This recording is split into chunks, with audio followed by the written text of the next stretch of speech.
Praise lord. Very much అమ్మా, చక్కగా పాడి దేవుని స్తుతించారు. మరి ఇంకా రానైన దినాల్లో మరి గాస్పుల్ సింగర్ గా మరి నువ్వు అభివృద్ధి చెందాలని నేను కోరుకుంటున్నాను. దేవునికి మహిమ కలుగును గాక. జాలీ. Thank you aunty. Praise Lord. మరొకసారి మరి మనం అందరము విశ్వాసుల గుంపుగా కూడుకుంటకు దేవుడు మనకి ఇచ్చిన ఇట్టి మంచి అవకాశాన్ని బట్టి దేవునికి వేలాది స్తుతులు నేను చెల్లించుకుంటున్నాను. అదేవిధంగా మరి ఒక శనివారం మీ అందరి మధ్యలో కూడా మరి నేను ఉండడానికి, వాక్యము ధ్యానించుకోవడానికి కూడా నాకు అవకాశం ఇచ్చిన మరి ఆంటీ గారికి కూడా నా ప్రత్యేకమైన వందనం నేను తెలియజేస్తున్నాను. చాలా సంతోషం ఈ రోజు మరి ఆంటీ ప్రత్యేకంగా ఇంట్రడ్యూస్ అంటే మిషనరీ గురించి చదివి వినిపించడం నిజము. మరి ఈ సందర్భంలో నానమ్మని జ్ఞాపకం చేసుకోవడం మాకెంతో ఆశీర్వాదకరము. ఆవిడ దైవజనరాలు కాబట్టి మరి విశ్వాసుల గుంపులో ఉన్న విశ్వాసులందరూ కూడా జ్ఞాపకం చేసుకోవడం చాలా ఆశీర్వాదకరం. నానమ్మ డిసిప్లిన్ ఇస్ చాలా డిఫరెంట్.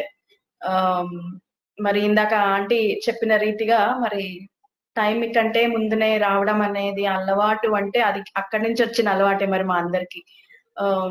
ముందుండటంలో ఆశ్చర్యం ఏమీ లేదు. చాలా సార్లు నేను చాలా అనేకమైన చోట్ల వెళ్ళినప్పుడు ఒకవేళ 10ంటికి కనుక కూడిక స్టార్ట్ అయితే అమ్మ మీరు 11:30కి వస్తే చాలు, మేము మీకు ఆ టైంకి ఇస్తాము అని అంటారు. ఎప్పుడు కూడా నేను 11:30కి ఎప్పుడు వెళ్ళలేదండి. నేను 10ంటికే వెళ్ళి కూర్చుంటాను ఎవ్రీ టైం. బికాస్ మాకు నేర్పించబడిన ఆ తీరు, ఆ discipline is such kind that ఇందాక ఆంటీ మెన్షన్ చేసినట్టు దేవుడు అక్కడ మన కోసము ఎదురు చూస్తాడు. ఫిజికల్ గా బహుమతులు మనకు కనబడపోవచ్చు, కానీ ఇటర్నల్ బ్లెస్సింగ్స్ అనేవి మనకి తప్పక అక్కడ ఉంటాయి. మరి నానమ్మ డిసిప్లిన్ లో మరి నానమ్మ బిడ్డలు అంటే మరి ఆంటీ వాళ్ళు, మా డాడీ అందరూ మరి వాళ్ళ డిసిప్లిన్ లో మరి మేము నెక్స్ట్ జనరేషన్, మా డిసిప్లిన్ లో మా నెక్స్ట్ జనరేషన్ ఇలాగే కొనసాగాలని కూడా మరి నేను ఎంతగానో ఆశిస్తున్నాను. ఆ డిసిప్లిన్ లో ఉంచాలని కూడా చాలా ప్రయత్నం చేస్తున్నాను. ఈ రోజు రేపులో for the generations it is so very difficult to mend them and then put it in this way. ఏమైనా మాట్లాడితే మీరు ఆ జనరేషన్ ఆ తరం వారని మాట్లాడతారు, కానీ discipline doesn't hold any generation కదండి. బట్ నాన్నమ్మని జ్ఞాపకం చేసుకోవడం ఈ సందర్భంలో చాలా ఆనందంగా ఉంది నాకు. కొంచెం సేపు మనం వాక్య భాగము ధ్యానం చేసుకుందామండి. మరి కూడి వచ్చిన ప్రతి ఒక్క సహోదరి సహోదరుడు పెద్దవారు అందరూ కూడా బాగున్నారని చెప్పి అయితే నేను నమ్ముతున్నాను. అయినా కూడా మరి ప్రేయర్ రిక్వెస్ట్ బట్టి కొంతమంది అస్వస్థతలో ఉన్నారని, కొంతమంది ట్రాన్స్ఫర్స్ విషయము, కొంతమంది మరి వివాహాల విషయము, సెటిల్మెంట్ విషయం ప్రార్థన చేయాలని రిక్వెస్ట్ పెట్టారు. వారి విషయమే కూడా నా ప్రార్థనలో నేను జ్ఞాపకం చేసుకుంటానండి. అలా ప్రార్థన చేయడం కూడా నాకు ధన్యత. అందుని బట్టి దేవునికి స్తోత్రం చెల్లించుకుంటున్నాను. పోయిన వారం మనము మాట్లాడుకున్న ఒక మంచి మాట కదండి, కీర్తనల గ్రంథంలో ఒక మాట మనం మాట్లాడుకున్నాం. కీర్తన గ్రంథము 34వ అధ్యాయము 8వ వచనంలో ఒక మాట గురించి మనము చదువుకున్నాం. యెహోవా ఉత్తముడని రుచి చూచి తెలుసుకొనడి, ఆయనను ఆశ్రయించు నరుడు ధన్యుడు. మొదటి భాగము మాట్లాడుకున్నాం కదా, యెహోవా ఉత్తముడని రుచి చూచి తెలుసుకొనడి. ఈ సందర్భంలో మనము ఆలోచన చేసాం రుచి చూసి తెలుసుకొనడం అంటే ఏంటి అని.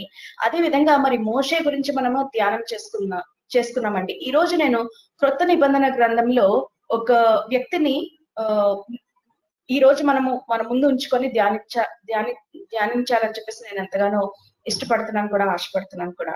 చార్లెస్ స్పర్జన్ గారు ఆయన యొక్క సందేశంలో ఒక వ్యక్తి గురించి ప్రస్తావించారనమాట. ఆయన చార్లెస్ స్పర్జన్ గారు చెప్తారు, మనం అనుకుంటాము మనం చాలా ప్రయాసపడతాము, చాలా మంది వాక్యం వినాలి, లేకపోతే దేవుని మాటల చేత రక్షణ పొందాలని మనము విధి విధాలుగా ప్రయత్నం చేస్తాము. వాక్యం చెప్తాము, వారి గురించి ప్రార్థన చేస్తాము, చక్కగా దేవుని గురించి పాటలు పాడి వారికి వినిపిస్తాము. మనం ఏంటి అంటే ఏదైనా మన ద్వారా ఎవరైనా ఒక్కరైనా మరి దేవునిలోకి రక్షణలోకి తేబడాలని చెప్పి.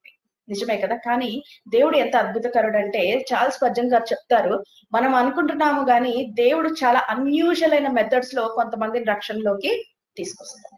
ఆయన ఒక వ్యక్తి గురించి ఆయన యొక్క సర్మన్ లో చెప్పారంట. ఒక వ్యక్తికి దేవుని పాటలు అంటే చాలా ఇష్టం అంట.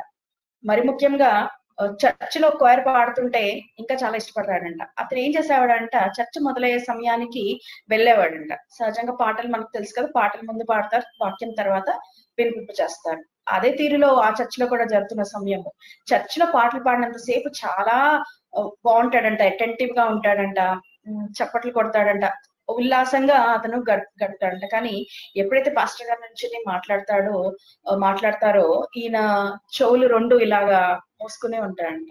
కొన్ని బయటకు కూడా వెళ్ళిపోడంట, కానీ చర్చిలో కూర్చుంటాడంట. కానీ ప్రసంగం అయ్యేంత సేపు ఆయన చెవులు 2 ఇలా మూసుకుని అలా కొన్ని వారాలు గడిచిన తర్వాత ఒక వారము అట్లానే పాటలు పాడితే పాటల్లో చాలా ఆహ్లాదంగా ఆయన పార్టిసిపేట్ చేశాడు, అందరితో కలిసి పాడాడు. ఇంకెప్పుడైతే మరి దైవజనుల నుంచి అని పాటలు వాక్యము ప్రసంగం చేయడం మొదలు పెట్టాడు, ఆయన మళ్ళీ ఇలా చెవులు పెట్టుకొని కూర్చున్నాడంట.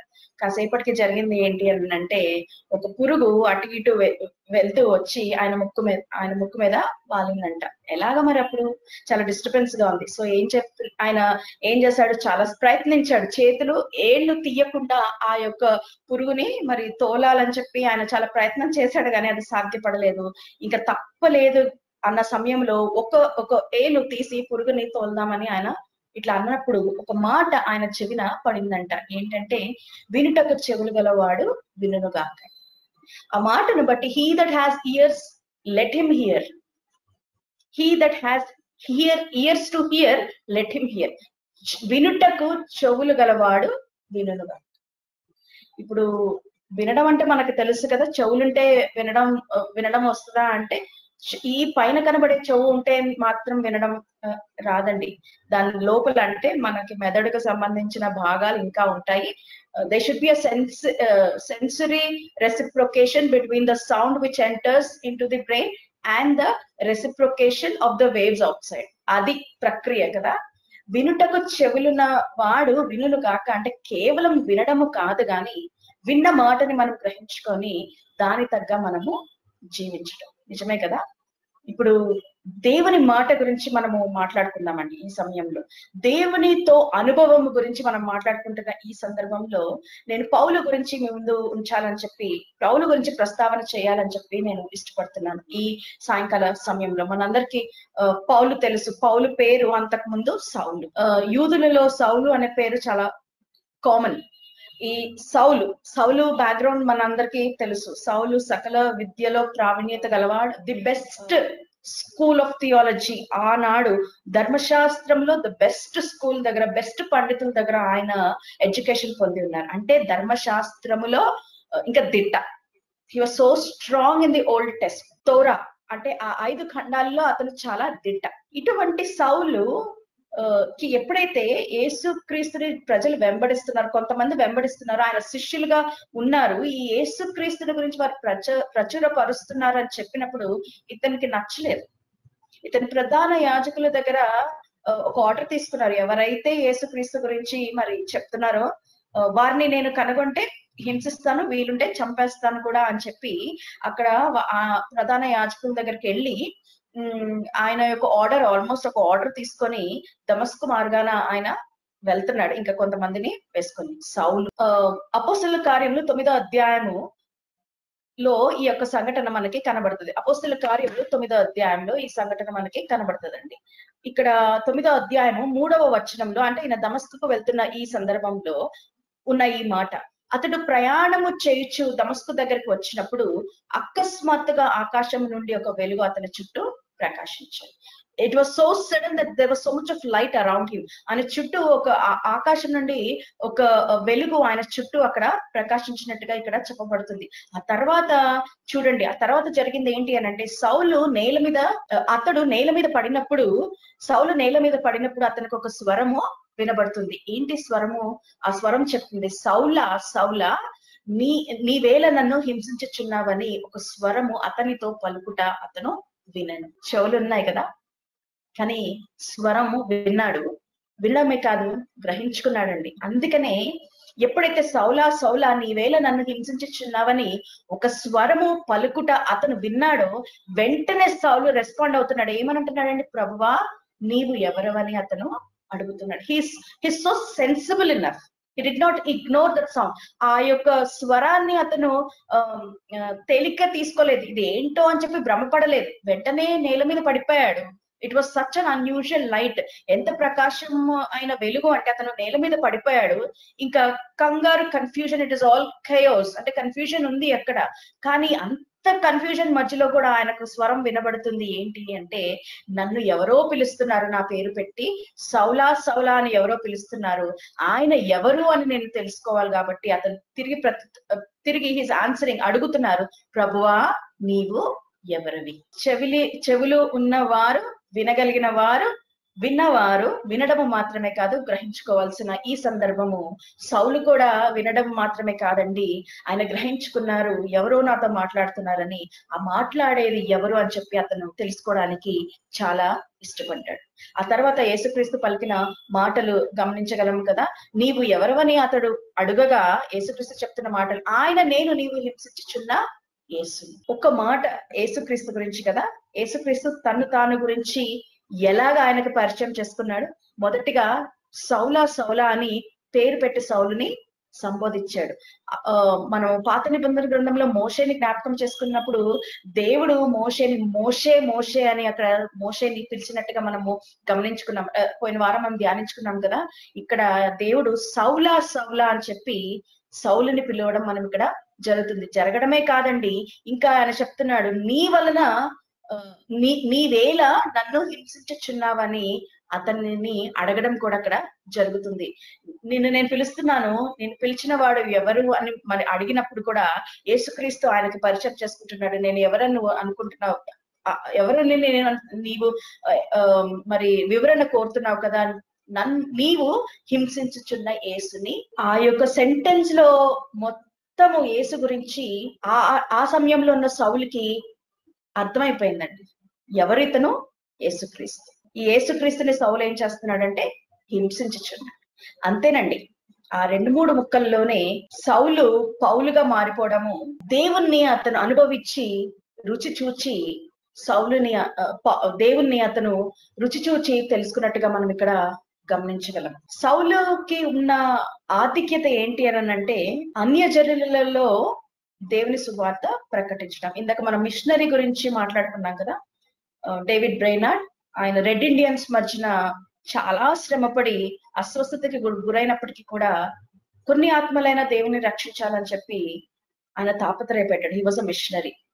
Saul was a missionary unto Gentiles.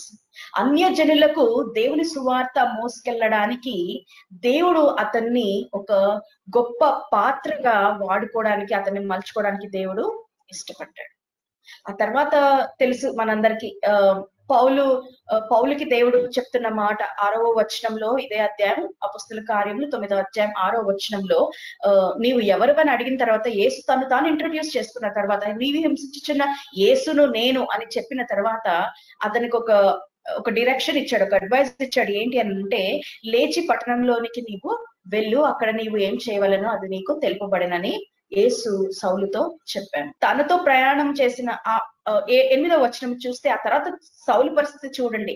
సౌలు నేల మీద నుండి లేచి కన్నులు తెరిచినను ఏమీ చూడలేకపోయాను గనుక వారు అతని చెయ్యి పట్టుకుని దమస్కులోనికి నడిపించి, ఆ తర్వాత అతడు 3 దినములు చూపులేక అన్నపానములు ఏమీ పుచ్చుకొనకుండెను. The experience which Saul had with Jesus, యేసుక్రీస్తుతో సౌలుకు కలిగిన అనుభవము, ఎక్స్పీరియన్స్ ఎంత గొప్పదంటే, సౌలు ఆయన పేరుతో యేసుక్రీస్తు సౌలుని పిలిచాడు, సౌలా సౌలా. యేసుక్రీస్తు ఎవరో సౌలుకి తను తాను యేసుక్రీస్తు ఇంట్రడ్యూస్ చేసుకున్నాడు. ఎవరు యేసుక్రీస్తు అంటే, సౌలు హింసించుచున్న యేసు. ఆ తరువాత ఆ అనుభవము సౌలు జీవితాన్ని ఎంతగానో మార్చేసింది కదా. ఎంత ఫెరోషియస్ గా, ఎంత బలవంతంగా, ఎంత వీరత్వంగా అతను దమస్కు మార్గానికి వచ్చాడండి సౌలు.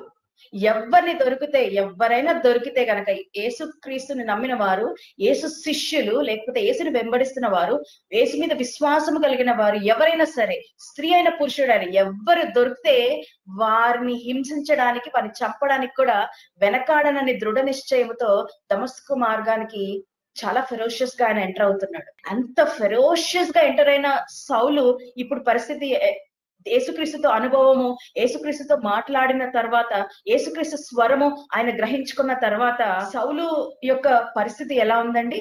ఆయన కంటికి చూపిపోయింది. ఆయన లేసాడు గాని నడవలేకపోతున్నాడు. ఆయనకు కనబడట్లేదు ఏది. వారు ఏం చేయాల్సి వచ్చిందంటే చుట్టూ ఉన్నారు, చేయి పట్టుకుని తీసుకెళ్లాల్సి వచ్చిందంటే. ఇంకా ఏంటి, 3 దినాల్లో ఆయన అన్నం తినలేదు, ఆయన నీరు తీసుకోలేదు, 3 దినములు అన్నపానము లేక ఆయన అక్కడ ఉండాడు. ఎక్కడ? దమస్కు. That is the situation of Saul. A very ferocious Saul,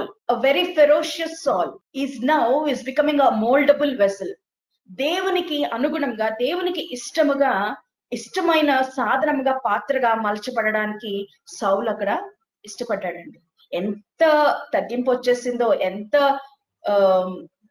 ఆ ఫెరోషియస్ అంతా పోయి దేవుని ఎదుట ఆయన ఎంత కృంగి ఉన్నాడో మనం అక్కడ గమనించగలము. ఆ తర్వాత అననీయ అనే ఒక శిష్యునికి యేసుక్రీస్తు చెప్తున్నాడు, నువ్వు వెళ్ళి పలానా చోట మరి సౌలు ఉన్నాడు, నువ్వు అతన్ని కలుసుకో, అతనికి నువ్వు పరిచారం చెయ్యి, అతనికి కావాల్సింది నువ్వు చెయ్యి అని అంటే, అననీయ చెప్తున్నాడు, అయ్యో యేసుక్రీస్తు మీకు తెలుసు కదా ఈయన సంగతి ఏంటి అని అంటే, యేసుక్రీస్తు ఒప్పుకోలేదు. కానీ అననీయతో ఒక మాట చెప్తున్నాడు. 15వ వచనంలో ఒకసారి చూద్దామండి. ఇదే యాక్ట్స్ చాప్టర్ 9 verse 15, అపోస్తల కార్యములు 9వ అధ్యాయం 15వ వచనంలో, అందుకు ప్రభువు నీవు వెళ్ళుము, అననీయతో అంటున్న ఈ మాటలు, అందుకు ప్రభువు నీవు వెళ్ళుము, అన్యజనుల ఎదుటను, రాజుల ఎదుటను, ఇశ్రాయేలీల ఎదుటను నా నామము భరించుటకు ఇతడు నేను ఏర్పరచుకున్న సాధనమై ఉన్నాడు. Now he is a chosen vessel. నేను ఏర్పరచుకున్న సాధనము. He is a chosen vessel. ఇంకా చెప్తున్నారు 16వ వచనంలో, ఇతడు నా నామము కొరకు ఎన్ని శ్రమలను అనుభవింపబలనో నేను ఇతనికి చూపుతునని అతనితో చెప్పాను. ఎన్ని శ్రమలు అతను అనుభవించాలో నేను ఇతనికి చూపుతాను అని అక్కడ అననీయతో చెప్పిన తర్వాత, అననీయ వెళ్ళి అతని మీద చేతులుంచిన తర్వాత అతను పరిశుద్ధాత్మ పొంది దృష్టి పొంది పరిశుద్ధాత్మ పొందిన తర్వాత వెంటనే సౌలు చేస్తున్న ఒక మంచి పని ఏంటంటే 18వ వచనంలో ఒకసారి గమనిద్దామండి. సౌల్ ప్రయారిటీస్ వెంటనే మారిపోయినాయి అండి. ఎప్పుడైతే యేసుక్రీస్తు అనుభవం అతనికి కలిగిందో, ఎప్పుడైతే అననీయ వచ్చి అతనితో మాట్లాడాడో, సౌలు అనుభవం ఎప్పుడైతే దేవుని అనుభవించాడో, సౌలు ప్రయారిటీస్ అన్ని మారిపోయినాయి. సౌలుని ఇదివరకు చూసిన వారు, ఆ తర్వాత చూసిన వారు అసలు ప్రాబబ్లీ మనం ఉండుంటే ఏంటిది పరిస్థితి అని ప్రాబ్లీ మనం అడిగేవాళ్ళం.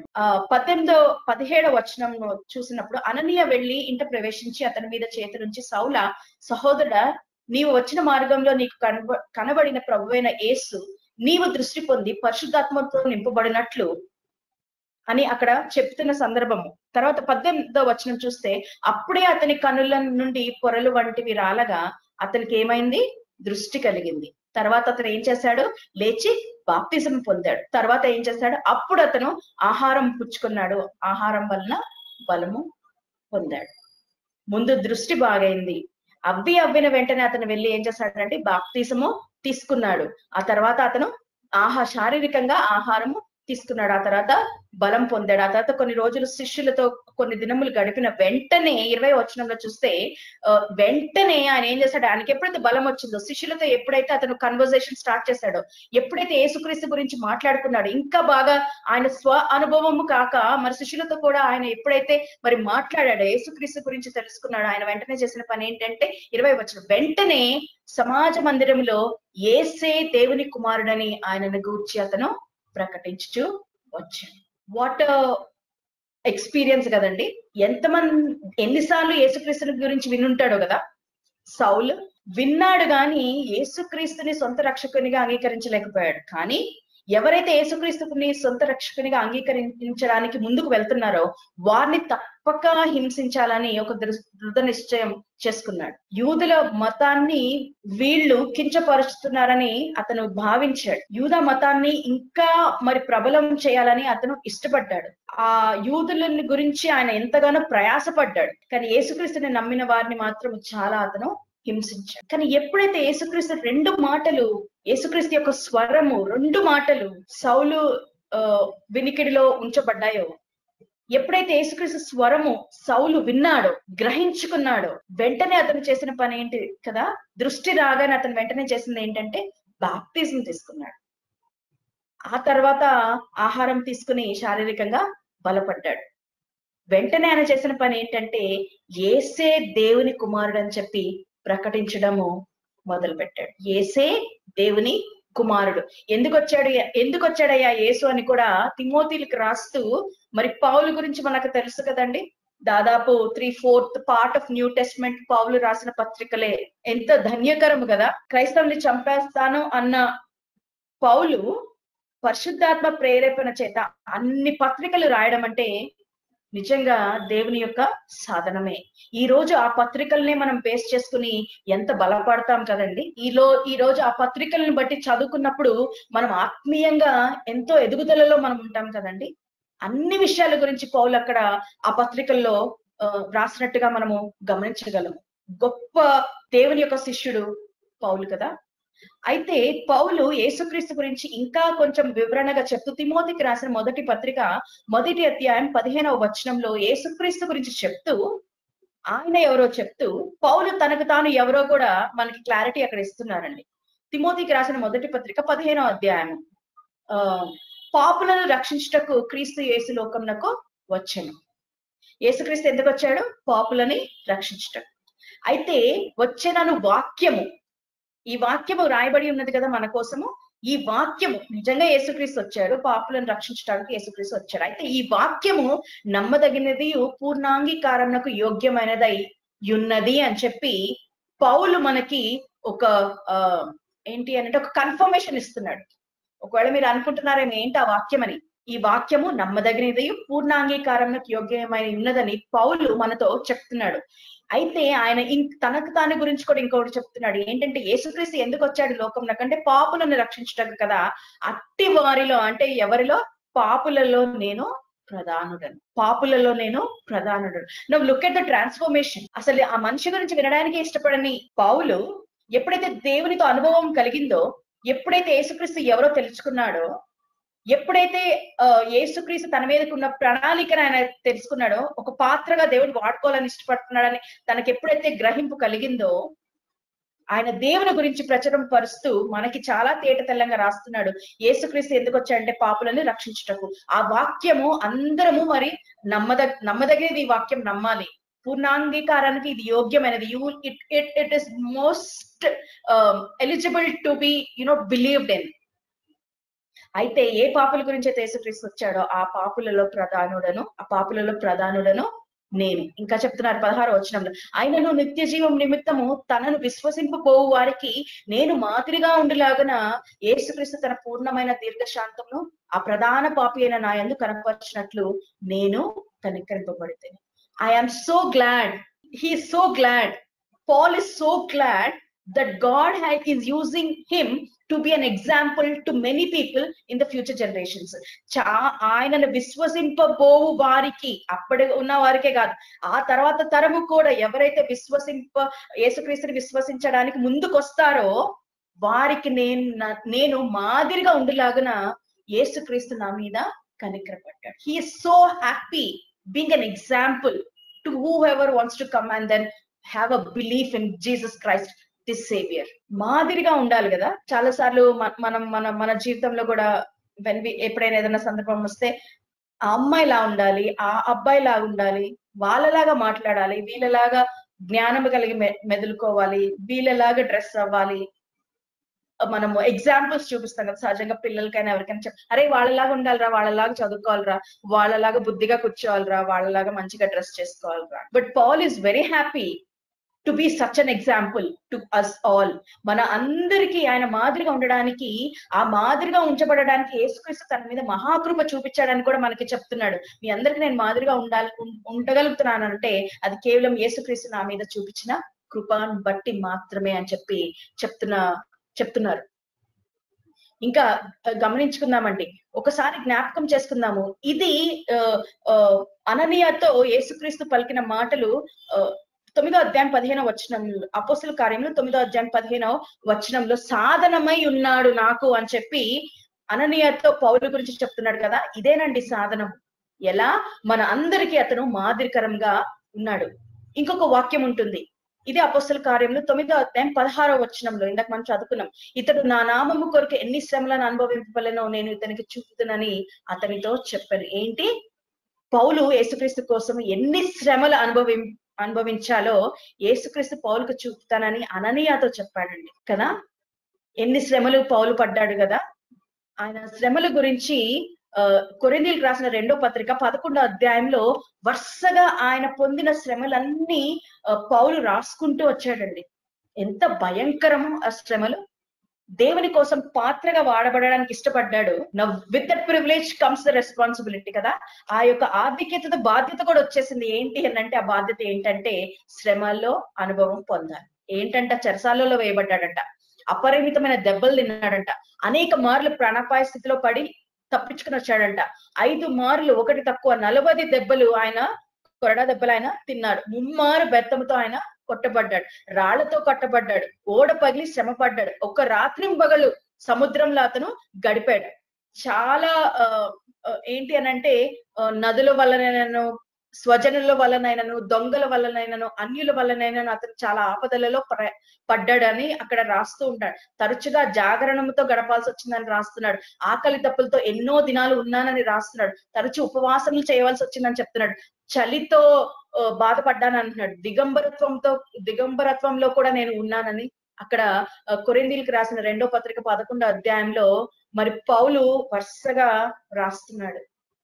యేసుక్రీస్తు అతనికి శ్రమలు కూడా ఏమెన్ని పడాలో అతనికి చూపించాడండి. కానీ ఏ ఒక్కసారి కూడా పౌలు ఆ శ్రమల్ని చాలా అంటే ఆనందంగా ఎంబ్రేస్ చేసుకున్నాడు, చాలా ఆనందంగా వాటిని తీసుకున్నాడు. ఎందుకంటే మన అందరికీ ఆయన మాదిరిగా ఉండడానికి దేవుడు అతన్ని పాత్రగా ఎంచుకున్నాడని అతను గ్రహించినప్పుడు యేసుక్రీస్తు అతని మీద అపరిమితమైన కనికరము చూపించడానికి యేసుక్రీస్తు ఇష్టపడ్డాడని ఎప్పుడైతే ఆయన గ్రహించుకున్నాడో ఈ యొక్క బాధలన్నీ కూడా అనుభవించడానికి అతను ఎంతగానో ఇష్టపడ్డాడు. ఎందుకంటే హెబ్రీయులకు రాసిన పత్రిక 12వ అధ్యాయం 2వ వచనంలో చెప్పిన విధముగా ఆ గ్రంథకర్త చెప్తున్న మాటలు, మనము కూడా ప్రతి భారంను సులువుగా చిక్కులు పెట్టి పాపమును విడిచిపెట్టి విశ్వాసమునకు కర్తయు దానిని కొనసాగించు వాడినైన యేసు వైపు చూచుచు మన ఎదుట ఉంచబడిన పందెములో ఓపికతో పరుగెత్తుము. ఆయన తన ఎదుట ఉంచబడిన ఆనందము కొరకై అవమానమును నిర్లక్ష్య పెట్టి సిలువను సహించి దేవుని సింహాసనం యొక్క కుడిపార్శ్వమున ఆసీనుడై ఉన్నాడు. యేసుక్రీస్తు గురించి చెప్తూ, యేసుక్రీస్తు ఎవరు అని ఇక్కడ చెప్తూ, విశ్వాసానికి కర్తయు దానిని కొనసాగించు వాడైన యేసు వైపు మాత్రమే మన దృష్టి ఉంచాలని చెప్పి ఈ యొక్క గ్రంథకర్త మనకి చెప్తున్నాడు. Jesus Christ the author and the finisher of faith. ఈ యేసుక్రీస్తు అనుభవంలో ఎప్పుడైతే పౌలు వచ్చాడో, ఎప్పుడైతే యేసుక్రీస్తు స్వరము ఆయన విన్నాడో, ఎప్పుడైతే యేసుక్రీస్తుని గురించి ఆయన గ్రహించుకున్నాడో, ఆయన వెంటనే ఆయన పాపంలో ఒప్పుకొని బాప్తిజం తీసుకుని యేసే దేవుని కుమారుడు అని సమాజ మందిరంలో చెప్పడం మొదలు పెట్టాడు. ఆయన తిరిగిన ప్రతి చోట, he was in Asia, he was in Europe. ఈ యూరప్ దేశంలో మరి వాక్యము ప్రబలింది అంటే అది పౌలు వల్లనే. ఎన్నో దేశాలు, ఎంతో మంది ఆశీర్వదింపబడ్డారు, ఎంతో మంది దేవుని వైపు పౌలు చేత తిప్పబడ్డారు. ఈ రోజుకొచ్చి ఈ పత్రికల ద్వారా మనం అందరం కూడా ఎంతో బలపడుతున్నామండి. మరి పౌలు దృష్టి ఎక్కడుంది అనంటే విశ్వాసమునకు కర్తయు దానిని కొనసాగించు వాడైన యేసు వైపే పౌలు దృష్టి. అటువంటి మంచి అనుభవంలోకి మనము కూడా వెళ్ళడానికి ఇష్టపడతామండి. మనం ఆల్రెడీ దేవునితో అనుభవం కలిగిన వారమే. ఆ అనుభవము ఎప్పుడో ఒకసారి జరిగిపోయింది అన్న ఎపిసోడ్ కాదండి. It's not some time back. అది ఎప్పుడు నిరంతరము దేవునిలో మనము అనుభవం కలిగి వెళ్ళాలని చెప్పి దేవుడు ఆశపడుతున్నాడు. అందుకే నిరంతరం ఆయన స్వరము మనకు వినిపించడానికి ఇష్టపడుతున్నాడు. నిరంతరము ఆయన వాక్యం చేత మనతో మాట్లాడడానికి ఆయన ఇష్టపడుతున్నాడు. నిరంతరము ఆయన సన్నిధిలో మనం ఉండడానికి ఆయన ఇష్టపడుతున్నాడు. అందుకే మనం ప్రార్థన కోసం ఎప్పుడైతే మోకరిస్తున్నాడో ఆయన చాలా సంతోషిస్తారు. నా బిడ్డ నా దగ్గరకు వచ్చింది మాట్లాడడానికని. అలాగే వాక్యము ద్వారా మనతో ఆయన మాట్లాడడానికి చాలా ఇష్టపడుతున్నాడు. వాక్యము చేత మనల్ని బలపరచడానికి ఆయన ఎంతో ఎంతో ఎంతో ఇష్టపడుతున్నాడు. ఆ అనుభవంలో మనం నిరంతరము కొనసాగాలని చెప్పి నేను ఎంతగానో ఆశిస్తున్నాను. And this experience has to be a continuous experience అని అంటే ఒకసారి అయిపోతుందా అనంటే కాదు కదా. ఎప్పుడో చిన్నప్పుడు జరిగిందని అని మనం అన్నదంటే ఎప్పుడో జరిగిపోయిన episode. But this experience with God has to be a continuous experience. మనం అందరము కూడా మన ఆత్మీయ స్థితిలో దేవునితో ఇదే అనుభవం కలిగిన వారమై ఆయన కోసం గొప్ప పాత్రలుగా మనం అందరం వాడబడాలని, మనకి దేవుడు ఎట్టి తలాంతులు ఇచ్చినా సరే, ఎలాంటి తలాంతి ఇచ్చినా సరే, పాటలు పాడాలా, ఆర్గనైజ్ చేయాలా, దేవుని కోసం మాట్లాడాలా, ఇంకా మిగిలిన పనుల్లో ఎనీ ఇన్స్ట్రుమెంట్స్ ప్లే చేయాలా, దేవుడు మనకి ఏ తలాంతి ఇస్తే ఆ తలాంతుని బట్టి దేవుని కోసం మనం ఒక మంచి పాత్రగా వాడబడదామండి. అలా మనం వాడబడాలంటే నిరంతరం మనం దేవుని అనుభవంలో మనం ఉండాలి. వాక్యం చేత మనము బలపడాలి. ప్రార్థన చేత మనం దేవునికి అతి దగ్గరగా ఉండాలి. స్తుతి చేత ఆయన ఎల్లప్పుడూ మహిమపరచబడాలి. మనకి ఏది ఉన్నా కూడా విశ్వాసానికి కర్తయు దానిని కొనసాగించువాడని యేసు వైపు మనం చూస్తూ, ఆయన కూర్చున్న కృపాసింహాసనం వద్దకి మనం తరచూ వెళ్తూ, ఆయన ఇచ్చిన ఈ జీవ వాక్యాన్ని మన హృదయంలో ఎల్లప్పుడూ ఉంచుకుంటూ, దేవుని కోసం ఒక గొప్ప పాత్రగా ఆయన అనుభవంలో నిరంతరం మనం ఉంటూ ముందుకు కొనసాగదాం. చిన్న ప్రార్థన చేసుకుందాం. మహోన్నతుడ, సర్వాధికారి, సర్వ సృష్టికర్త, గనుడా, అత్యున్నతమైన సింహాసనం ఆసనమైన వాడా, మీకు వందనం చెల్లించుకుంటున్నాం. ఈ సాయంకాల సమయంలో నాయన మేము చిన్న మందగా కూడినప్పటికీ కూడా ఎక్కడ 2-3 నీ నామంలో తండ్రి మరి కూడుకుంటారు తండ్రి, అక్కడ మీరుంటారని సెలవిస్తున్న దేవా, ఈ ప్రేయర్ లో మీరున్నారు తండ్రి. అందుని బట్టి స్తోత్రం చెల్లించుకుంటున్నాం. ప్రేయర్ మొదలు నుంచి, ఈ మీటింగ్ మొదలు నుంచి ఇప్పటి వరకు మీరు మాకు తోండి సహాయం చేశారు. ప్రార్థనలో మీరున్నారు, పాటలో మీరున్నారు. మిషనరీని జ్ఞాపకం చేసుకోవడానికి తండ్రి మీరు మాకు తరుణాన్ని ఇచ్చారు. మీకు వందనములు నాయనా. మరి ప్రభా, మీ వాక్యం ధ్యానించుకోవడానికి కూడా మీరు మాకు సహాయం దయచేశారు. స్తోత్రం. పౌలుని గురించి జ్ఞాపకం చేసుకున్నాం తండ్రి. నాయన సౌలు పౌలుగా మారడం మీతో అనుభవము తండ్రి. నాయన మరి ప్రభా, ఆ అనుభవం మేము ధ్యానం చేసుకోవడానికి ఇచ్చిన కృపను బట్టి వందనములు. నిజము తండ్రి, మీతో తండ్రి దేవా మేము అనుభవం కలిగిన వారమై మీలో ఇంకా గొప్పగా ఎదగడానికి కూడా మీరు మాకు సహాయం దయచేయండి. చేరొచ్చిన ప్రతి ఒక్క బిడ్డల మీద తండ్రి మీ మెండైన కృపని దేవానైనా మీ అనుభవాన్ని బిడ్డలకు మీరు దయచేయమని అడుగుతున్నాం తండ్రి. బిడ్డలకి ఏది కావాలో అది మీ దగ్గర తండ్రి మరి విశ్వాసానికి కర్తయు దానిని కొనసాగించు వాడవైన మీ వైపు దేవానైనా బిడ్డలు చూసి మీ కృపా సింహాసనం దగ్గరికి బిడ్డలు చేరి తండ్రి దేవా, వారికి కావాల్సినవన్నీ తండ్రి మీ దగ్గర అడిగి పొందుకునే భాగ్యం కూడా దయచేయండి తండ్రి. నాయన మరి ఆంటీ సేవని కూడా మీరు జ్ఞాపకం చేసుకొని తండ్రి ఆశీర్వించి దీవించండి. రేపు పరిశుద్ధ దినము మరి మేమందరము తండ్రి మరి సిద్ధపాటుతో తండ్రి దేవాలైన మరి ప్రభా, రేపు మీ దేవాలైన మరి ప్రభా ఆరాధనలో మేమందరం పొందుకోవడానికి కూడా మీరు సహాయం దయచేయమని, మరి యొక్క తండ్రి మీ చిత్తం అయితే మరి యొక్క తరుణం తండ్రి మరి ఈ విశ్వాసాల గుంపులో కూడా మరి నేను చేరడానికి సహాయం చేయమని, ఈ ప్రార్థన ఆలకించమని ప్రవేశపెట్ట వేడుకుంటున్నాను తండ్రి. ఆమేన్. ఆమేన్. మన తండ్రి అయిన దేవుని నుండి కుమారుడైన యేసుక్రీస్తు కృపయు పరిశుద్ధాత్మ సహవాసము సదాకాలము మనకందరికీ తోడైండును గాక. ఆమేన్. ఆమేన్.